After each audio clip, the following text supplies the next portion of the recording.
My CEO wife thinks every guy who marries her just wants her money. Anything over $100.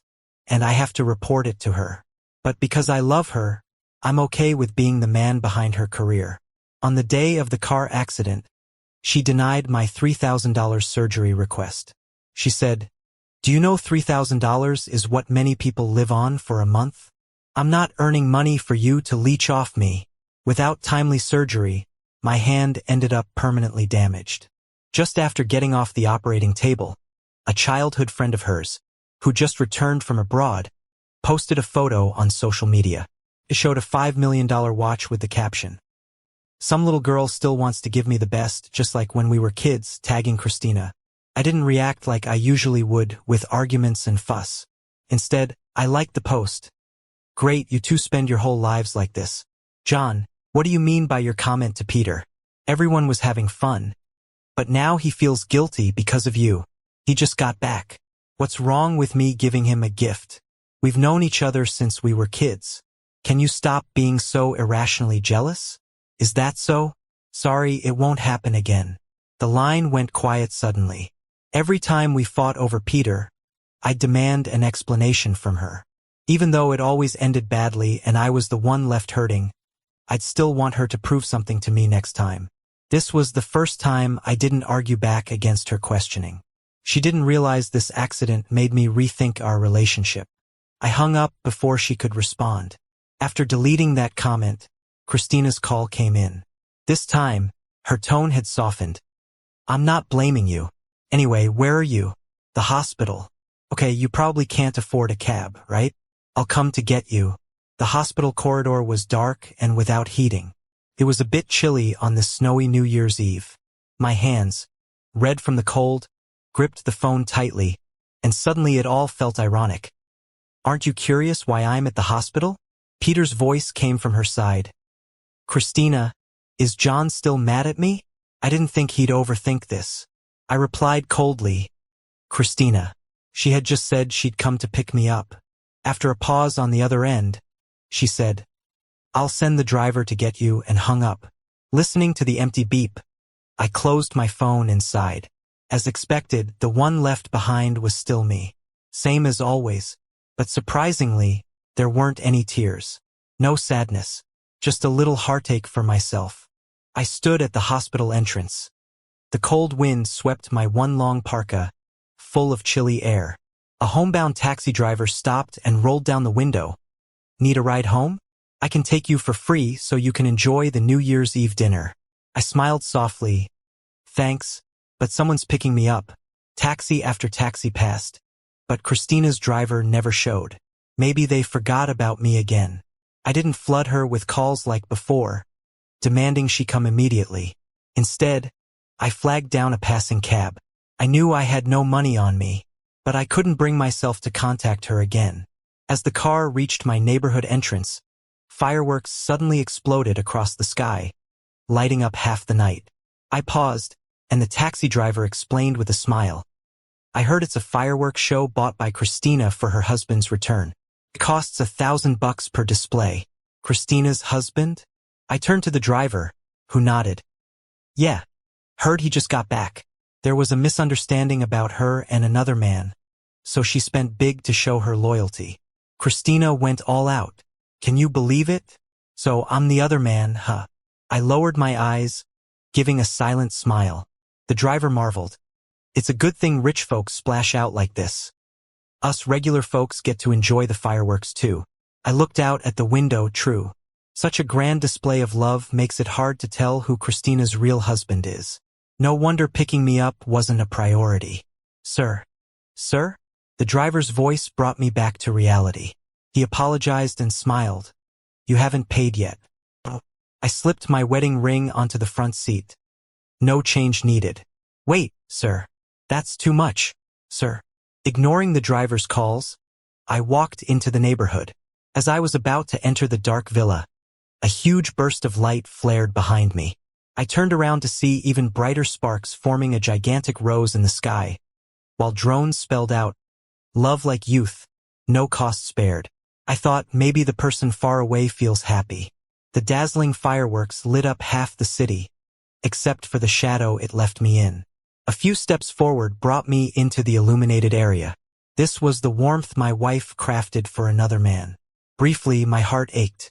Each time Christina rejected my important financial requests, Ken would always cover the costs for me. I shook my head. No, I wanted to ask if the company is hiring. It took a good 5 seconds of silence on the other end before Ken spoke. Incredulously, "You're coming back? Thought it over?" "Yes." Ken and I started a company together after college. When business was booming, I met Christina through a partnership meeting. She was the one I had a crush on since university. Those were beautiful days. Christina had a sensitive stomach and only ate more when I cooked. She slept poorly, finding deep sleep only in my arms. For her, I agreed to her request to give up work. Ken often warned me against surrendering my career, especially at a time when our company was growing strong. He'd constantly paint the picture of our skyrocketing business, with me eventually turning into a billionaire entrepreneur. But back then, I just smiled and said, for her, I'd give up everything. I handed all my shares to Ken, putting heart and soul into caring for Christina. I kept finding myself abandoned and helpless time and time again. Of course I lacked that. Ken raised his voice a notch. "Are you serious? Are you saying that just 'cause you're mad at her?" I laughed. "I swear to you. Then if I want to set up an overseas branch, I need someone like you who's pioneering. Want to go abroad together, bro?" "Absolutely." "Awesome. Then hurry up and take the IELTS. You only need a 6. I'll stick with you. We can leave by next month." After hanging up, I dug out the dusty IELTS practice papers. I should have taken it long ago, but then I met Christina. My English is just okay, so I have to start working hard now. My body felt weak after the recent surgery, so I sat in my study with Tiger Balm on my temples, working on essay structures. Because my right hand lost its function in a car accident, I practiced with my left hand over and over. Before I knew it, I had fallen asleep at my desk. In a half-dream state, I heard something outside the door. "You sure John won't mind me taking you home?" Then Christina's slightly tipsy voice. "No, he just begged me not to leave him." "Hey, Christina, be careful." A shout rang out, and the study door burst open, jolting me awake. Christina was leaning against Peter, arms wrapped around her waist, smelling of alcohol. I looked up from my desk. "You guys are back?" I rubbed my eyes and yawned. Peter let go of Christina, looking panicked. "Sorry, John. Christina drank too much. There were no cars around, so I brought her back." "Oh, thanks a lot." I didn't question what Christina's chauffeur was doing. Instead, I chuckled, patted his shoulder. "Your face is red from the cold. Thanks for bringing her back." Peter was stunned. Even Christina frowned. "John, are you being sarcastic?" Not at all." "John, I didn't mean it." Peter suddenly grabbed my arm. "Blame me if you have to. Don't fight with Christina because of me." I handed a hot water bottle to Peter. "Here, hold this. Stay warm." Peter fell silent, clutching the hot water bottle, his eyes filled with a bit of resentment. I headed towards the bedroom.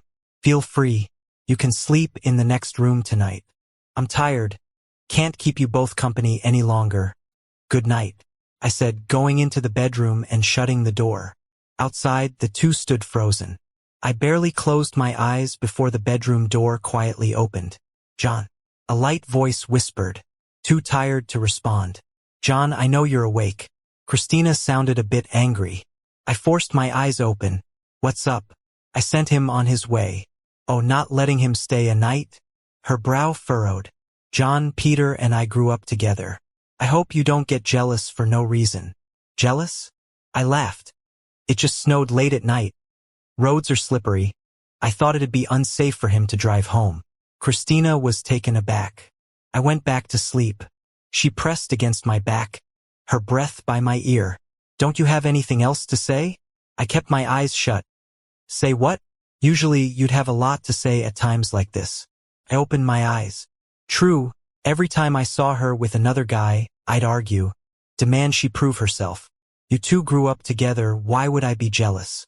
Christina's hand on my shoulder tightened. For the first time in our little battles, she had nothing to say. In my half-asleep state, a hand slid across my stomach. I shivered and quickly caught it. No, I don't want to. She held me, but it's been so long. I clenched her hand. Aren't you curious why I went to the hospital today? My work report said surgery, but not once did she ask how I was. She laughed. I know, just a cold or something. Let me make it up to you? I don't want to. I wrapped myself tighter in the blanket. I said I'm tired. In my relationship with Christina, I was always the one accommodating her. I was always begging her for things. Refusing something like this? Never. The hands behind me tightened. John, you're usually the one begging me for this. Really? No need anymore. She said nothing. A moment later, the bedroom door slammed loudly, waking me from almost sleep. I turned. She was gone from the bed. She'd slammed the bedroom door shut and left. Soon after, I heard a car engine start. I didn't chase after her. Didn't text her an apology like I usually did when I upset her. Instead, I finally lay in bed, actually able to get some solid rest. The whole next day, Christina didn't come home. I didn't check in on her like before. I met with Ken, discussing our next steps. He was thrilled. Almost set off fireworks.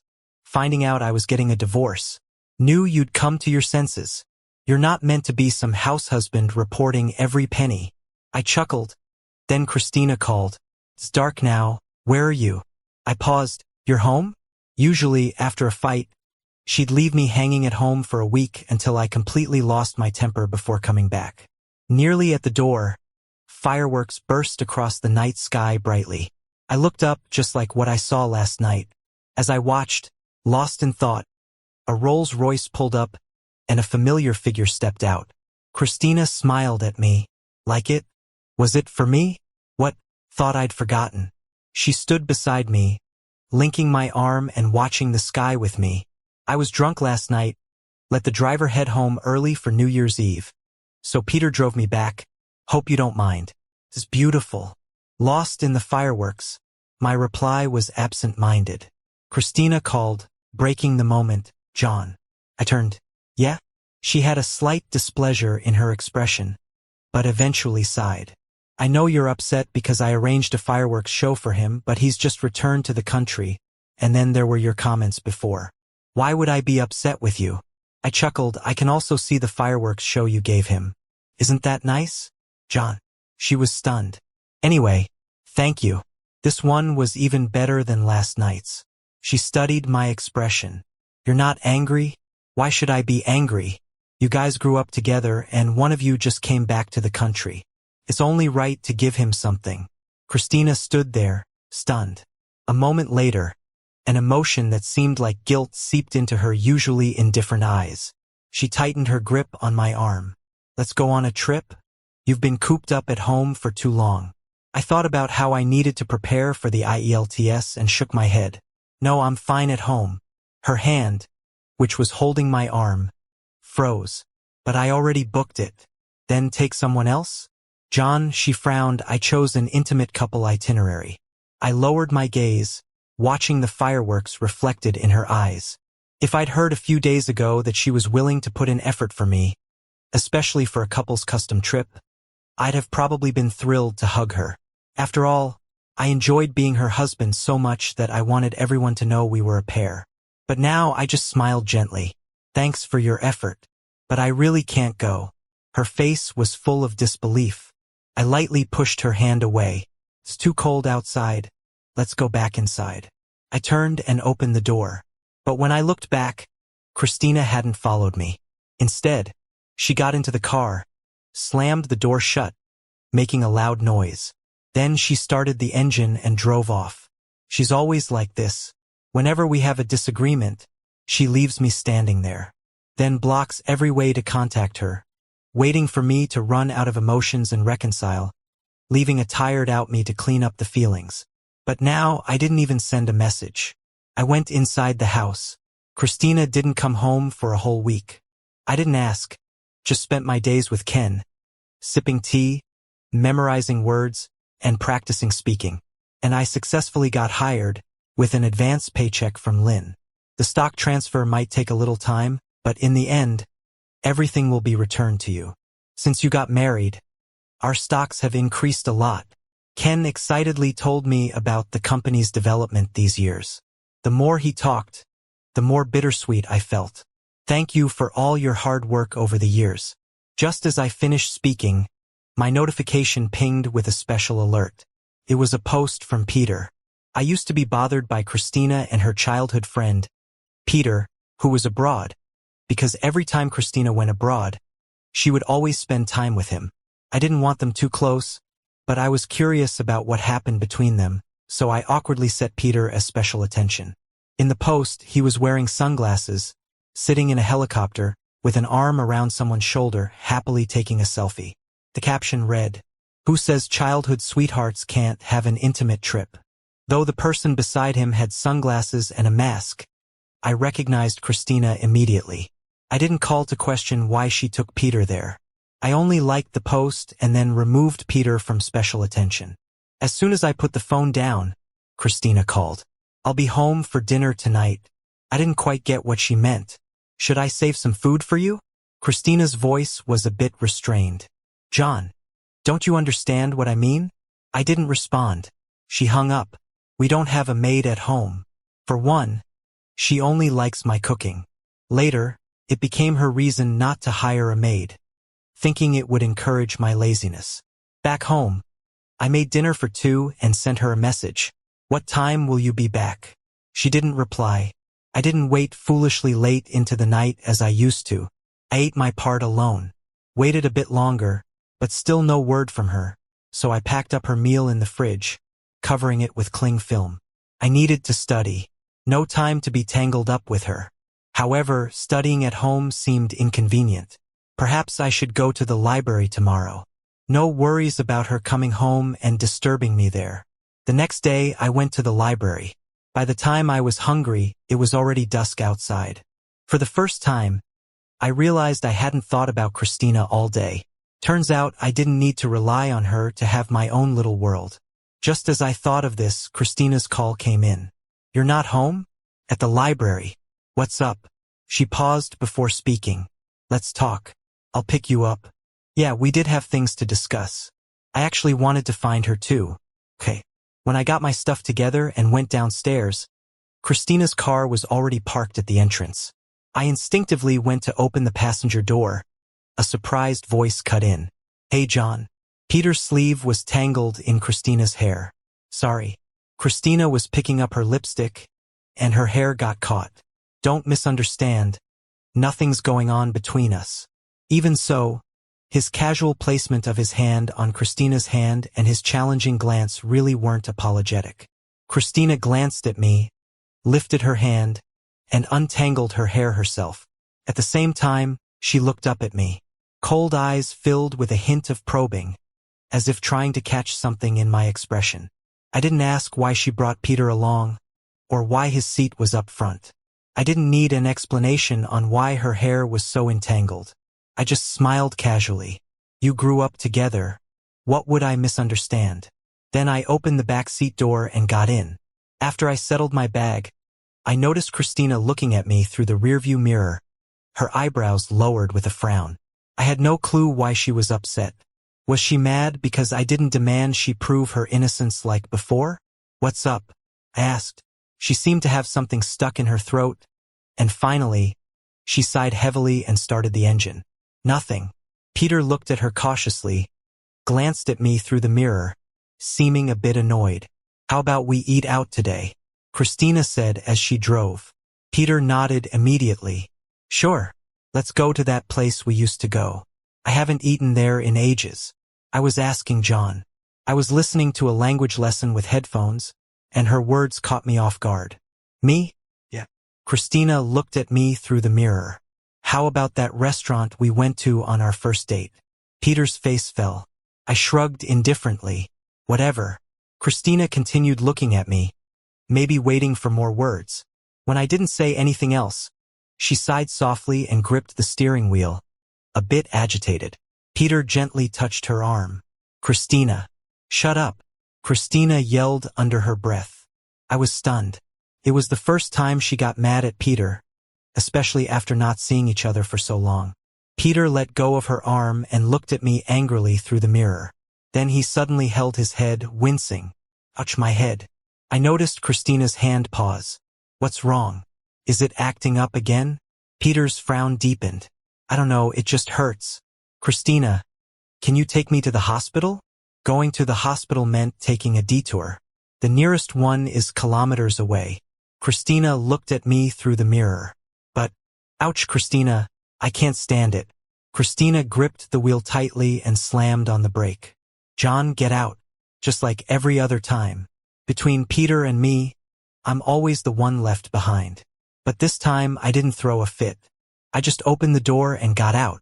Oh, okay. Christina seemed taken aback. I turned and started walking back. She rolled down the window. John. I turned back. She hesitated. I'll be home for dinner. I paused. Maybe not.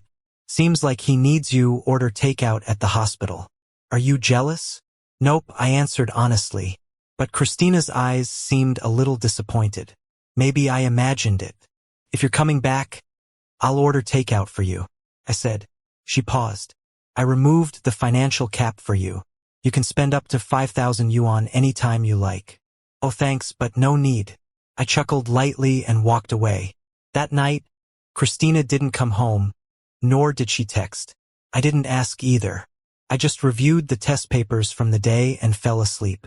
A whole week passed before my IELTS speaking exam, and still not a word from Christina. I guess with all the exam preparation, I had almost forgotten about her.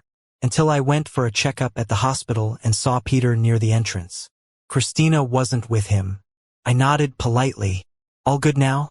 He didn't speak and just handed me a paper. It was a pregnancy report. Christina was 3 months pregnant. But Christina and I haven't been intimate lately. 3 months. That lines up with when Christina was abroad on a business project. It's mine and hers, Peter said coldly, lifting his chin as he looked at me. I think you know what to do. You know who Christina will pick between you and me. I laughed a little, my eyes stinging as I looked at the stability noted on the report. Peter snatched it back, hiding it behind him with a sheepish smile. Back so soon? Christina turned and looked at me. I looked back, feeling empty. Christina. I usually called her Christina. Only in the early business days did I use Christina. She frowned and reached for the report behind Peter. What are you hiding? Oh, nothing. Let me see. Christina snatched it and looked at the report, then at me. She suddenly laughed. Are you upset about this? I didn't say anything. For some reason, her laughter seemed like a relief, her tone back to its usual firm control. I wanted to tell you later, didn't want to make you jealous. No, I wouldn't. I smiled. I've talked to a lawyer about the divorce. Once you have time, let's finalize it. Christina froze. What did you say? You two talk. I have things to do. I pushed past Christina, flagged down a taxi, and left. That evening, Christina came home. A dim lamp lit up the living room. I was drowsy on the couch when the door opened, instantly waking me up. She stood at the entrance. I heard you got into an accident. I'll come with you for a checkup tomorrow. It's been ages since my car accident. She just found out. If she had even a little bit of husbandly care in her heart, how could she not know by now? No thanks, I have plans tomorrow. But I want to go with you, she said, sounding a little anxious. I shook my head. It's really okay. I headed towards the bedroom. As I walked by her, she grabbed my hand tightly. After 3 years of marriage, it was the first time she'd held my hand that tightly. After seeing that prenatal test paper, you really have nothing to say? I wasn't sure what she wanted to hear. What am I supposed to say?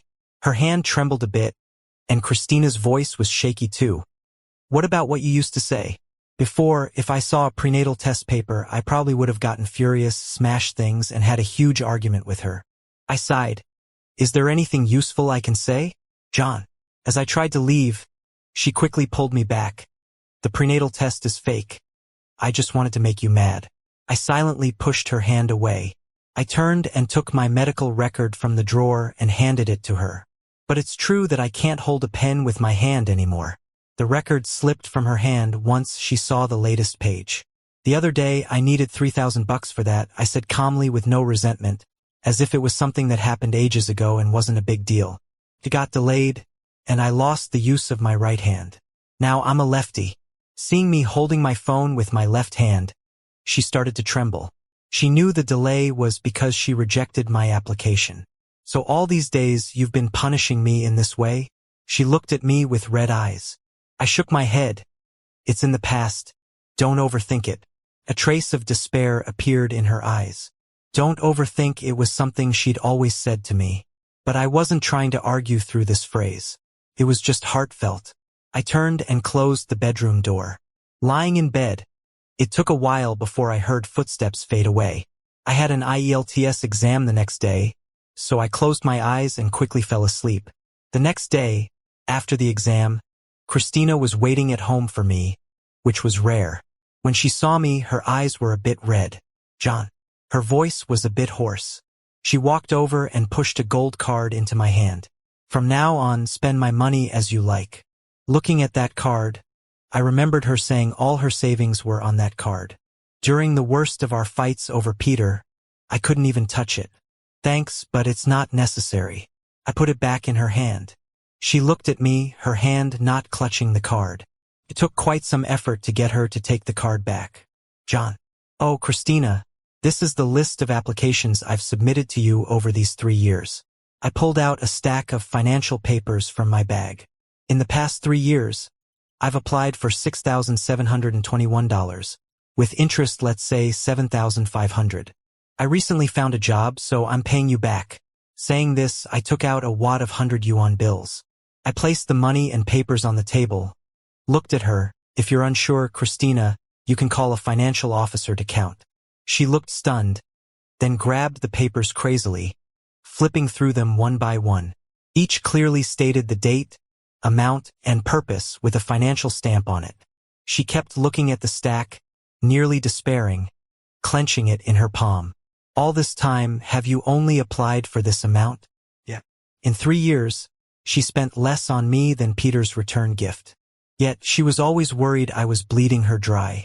She sat on the couch, her whole demeanor suddenly looking worn out. I sat beside her, and she quietly said, barely audible, I'm sorry. It's okay. I placed the divorce papers in front of her. Christina looked up, shocked at the sight of the papers. I stood, you can think it over.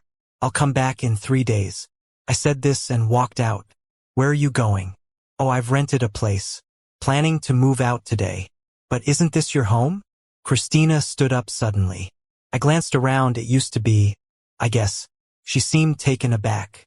Looking around, she realized all my things were packed away. With red-rimmed eyes, she held on to me. How could you leave without telling me? Who let you just go, no notice? I looked at her, but I've been packing for 2 weeks. Had you paid a bit of attention, you wouldn't think I was deliberately hiding anything. Her hand froze. 2 weeks ago, she was spending time with Peter. John. Her voice trembled. There was never anything between me and him. I just love you too much. Everything I did was so you'd never leave me. I never thought of separating from you. Peter is just my brother. Those things with him were just to upset you. I pried her fingers off one by one and turned the doorknob. Think it over and sign it. Otherwise, I'll see you in court. During the 3 days staying with Ken, Christina kept sending me messages. From photos of when we first met to our wedding day to my birthday gifts to her. She brought up all our past, trying to remind me. But over 3 years, there were only a few moments worth remembering. On the other hand, the painful memories, those too many to count. I sent her screenshots of our fights when she repeatedly left me for Peter. In no time, it turned into 99+ messages. Christina didn't reply again.